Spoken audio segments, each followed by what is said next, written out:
Hey everybody, it's Shaman Sister Sin, and you're listening to the Meditations and More podcast brought to you by the Little Shaman Healing. That's me, the Little Shaman. Today I wanted to talk to you about what the narcissist is really trying to hide. We hear a lot about the false self of the narcissist and how they create this false self to hide behind, but what are they really hiding?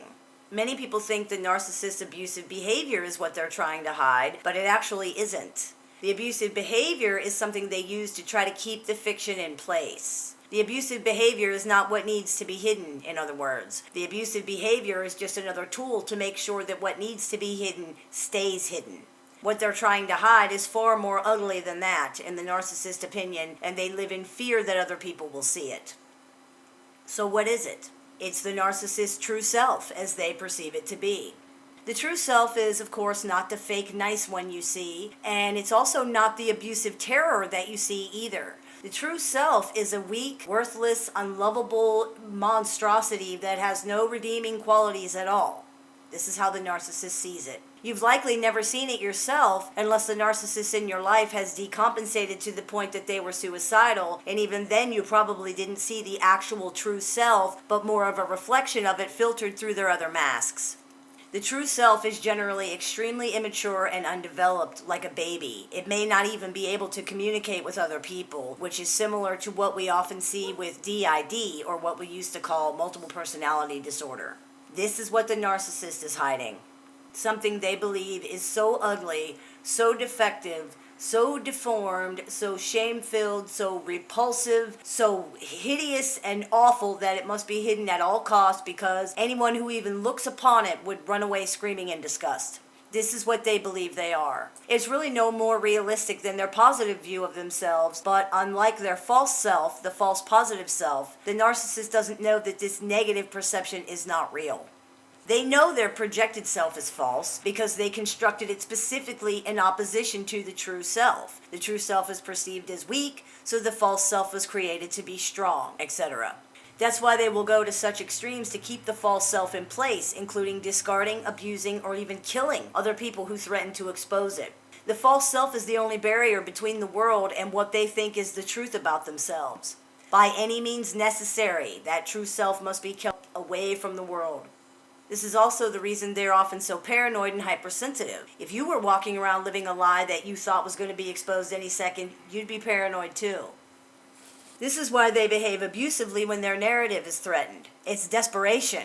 It's fear. They have been hiding that ugly, horrible core their entire lives, and it's essential to their survival that they keep it that way. We've all heard stories where someone was living a false life, such as pretending they've been going to school to be a doctor or something like that, and they're going to be graduating soon.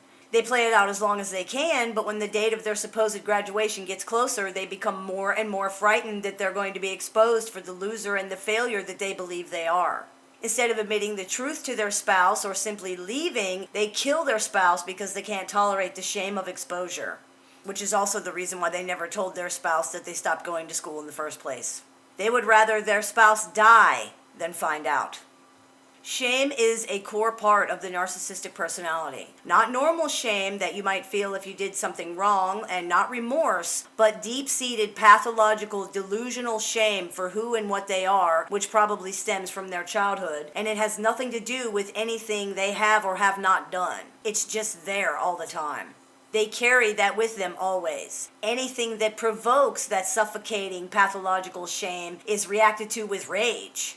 Threatening their perception and their narrative of things threaten their false self, and this provokes that pathological shame. They react with rage and abuse in an attempt to get the person who is threatening to expose them to back off. This may not even be that person's intention, but because narcissists are so shameful and protective of that core self, they will often overreact with abuse and rage. It's kind of like what we refer to as a guilty conscience if they actually had a conscience. They fear people are trying to expose them because they know they're hiding something. It's shame-driven paranoia that the false self will be seen through because they know it's false.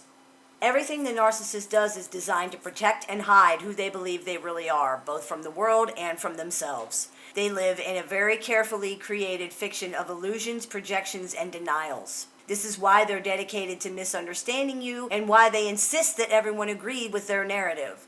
The fiction can't work if they're the only ones that buy into it. It can't work if other people keep insisting it's not true. They discard, abuse, gaslight, manipulate, and do everything else in an effort to preserve this very, very fragile fiction. It's really a primitive, childish, and very ineffective defense mechanism because they're reminded of the truth 100 times a day and they are miserable because of it.